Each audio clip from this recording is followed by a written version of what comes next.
துக்கச்சுமை குறைய வழி. நாம் எல்லோரும் பரம்பொருளை பற்றிய உண்மையான ஞானத்தை பெற முயல வேண்டும். இந்த ஞானம் என்பது என்ன? பரம்பொருளை தரும் தவிர வேறு எதுவுமே இல்லை என்பதுதான். அந்த ஒன்று இத்தனையாகவும் தோன்றுகிறது.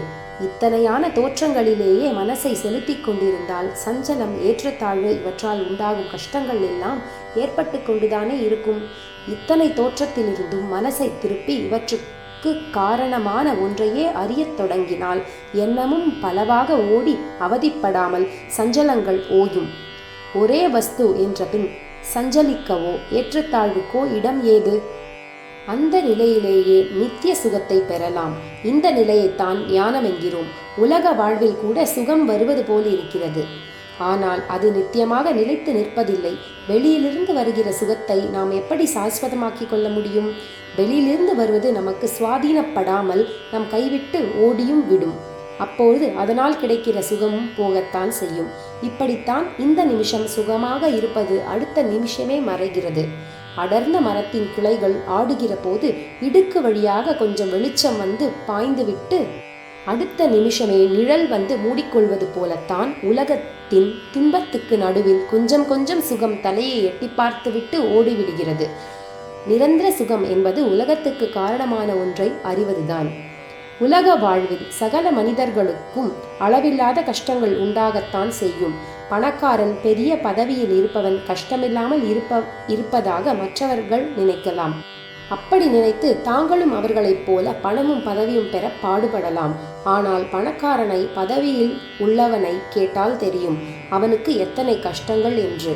நாம் திண்ணையில் இருக்கிறோம், விழுந்தால் சிராய்த்து கொள்வதோடோ சுலுக்காவதோடோ போய்விடும்.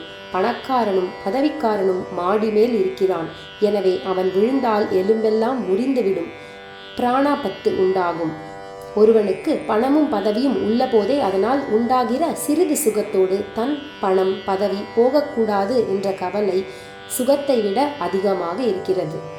இதனால் தான் உலகத்தில் எவனுமே தான் சந்தோஷமாக இருப்பதாக சொல்ல காணோம்.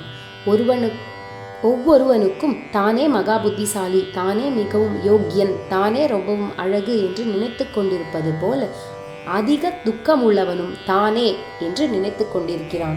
துக்கம் நம் உடன்பிறப்பு. நம் பூர்வ கர்மாவின் பயனாக இந்த துக்கங்களுக்கு நாம் முன்னமேயே விதை போட்டிருக்கிறோம். இதிலிருந்து தப்ப வழி இல்லை. ஆனால் கர்மத்தினால் ஏற்படும் கஷ்டத்தை பொறுத்து கொண்டு சாந்தமாக இருக்க வழி உண்டு. புதிதாக கர்ம மூட்டையை பெருக்கிக் கொண்டு எதிர்காலத்தில் கஷ்டத்தை அதிகமாக்கி கொள்ளாமல் இருக்க வழி உண்டு. முதலில் சொன்ன ஞானம்தான் அந்த வழி. சித்தப்பிரமை பிடித்து ஜடமாகிவிட்டால் கஷ்டம் தெரிவதில்லை.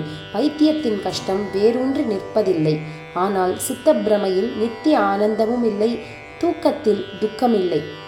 ஆனால் தூக்கத்தில் சுகமாக இருக்கிறோம் என்கிற அறிவு இல்லை.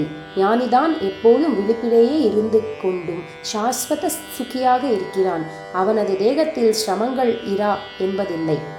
ஆனால் அவனுடைய மனத்தில் கிளேசமே இராது.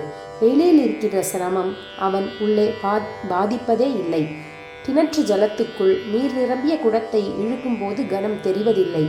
ஆனால் தண்ணீர் மட்டத்துக்கு மேலே குடம் வந்தவுடன் கனக்க ஆரம்பித்து விடுகிறது. எளிதில் புரட்ட முடியாத பெரிய மரங்களை வெள்ளத்துக்கு அடியாகத்தான் புரட்டி எடுப்பது வழக்கம். அதே மாதிரி நம் துக்கங்களை எல்லாம் ஞானமாகிய தண்ணீரில் அமுக்கிவிட வேண்டும். அப்போதும் துக்க ஹேத்துவான விஷயங்கள் இருக்கத்தான் செய்யும். ஆனால் ஜலத்துக்குள் இழுக்கிற குடம் மாதிரி அப்போது துக்கம் பரம லேசாகிவிடும்.